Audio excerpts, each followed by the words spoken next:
हिमाचल प्रदेश में लगभग हर देशी महीने में कोई न कोई उत्सव या त्योहार मनाया जाता है। भादों का महीना समाप्त होते ही आश्विन महीना शुरू होता है। इस संक्रांति को जो उत्सव पड़ता है वह है सैर यानी सायर उत्सव। सितंबर महीने यानी आश्विन महीने की संक्रांति को कांगड़ा, मंडी, हमीरपुर, बिलासपुर और सोलन सहित प्रदेश के अन्य कुछ जिलों में भी सैर या सायर का त्योहार काफी धूमधाम से मनाया जाता है। वास्तव में यह त्योहार वर्षा ऋतु के खत्म होने और शरद ऋतु के आगाज के उपलक्ष्य में मनाया जाता है। क्यों मनाई जाती है सैर? पहले के दौर में बरसात में पहाड़ी इलाकों में भारी बारिश होती थी और कभी-कभी इतनी तबाही मचाती थी कि फसलें भी बर्बाद हो जाती थीं, कभी बिजली गिर जाया करती थी। ये वो दिन होते थे जब सावन महीने में सभी महत्वपूर्ण कार्य और यात्राएं तक रोक दी जाती थी। दिनों में पीने के लिए स्वच्छ पानी भी उपलब्ध नहीं होता था। ऐसे में कई संक्रामक बीमारियां फैल जाया करती थीं, जिससे इंसानों और पशुओं को भी भारी नुकसान होता था। लोग घरों में बंद रहते और बरसात के बीत जाने का इंतजार करते।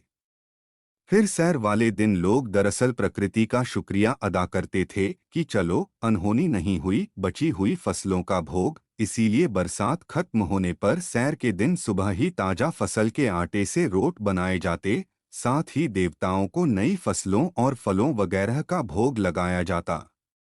इनमें धान की बाली, भुट्टा, गुल्लू, खट्टा, बड़ी नींबू, ककड़ी वगैरह की भी पूजा होती। सैर पर निकलना। सैर का हिंदी में अर्थ देखें तो इसका अर्थ होता है घूमना फिरना। तो इस पर्व के पीछे सैर नाम इसलिए पड़ा हो सकता है क्योंकि पहले बारिश के कारण लंबी दूरियों पर जाने से बचने वाले लोग इसी दिन से यात्राएं आदि शुरू करते थे और बुजुर्ग आदि सगे संबंधियों से मुलाकात करने घर से निकलते थे। काले महीने के नाम से पहचाने जाने वाले भाद्रपद महीने में मायके गई नई दुल्हनें भी सैर के साथ ही अपने ससुराल लौटती हैं। फिर पहले एक हफ्ते तक रिश्तेदारों के यहाँ आना जाना लगा रहता था। राखी उतारी जाती है। इसी दिन इस पूजा के दौरान ही रक्षाबंधन पर कलाई में बांधी गई राखी भी खोली जाती है और टोकरी पर अर्पित की जाती है। यह परंपरा बताती है कि हिमाचल में राखी दरअसल बहनों की ओर से बांधा गया रक्षा सूत्र होता है, भाई की सलामती के लिए, न कि बहन इस धागे के बदले अपनी सुरक्षा का वचन मांगती है। यही कारण है कि हिमाचल में बहनों को भी राखी बांधने की परंपरा है।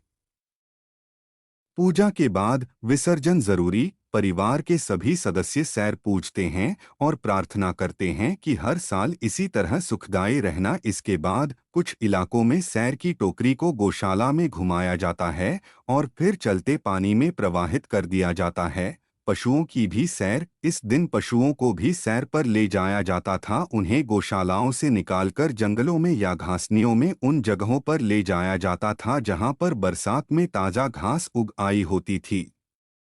इस घास को बचाकर इसी दिन के लिए रखा जाता है, इसलिए इस नरम घास को सैरू का घास भी कहा जाता है।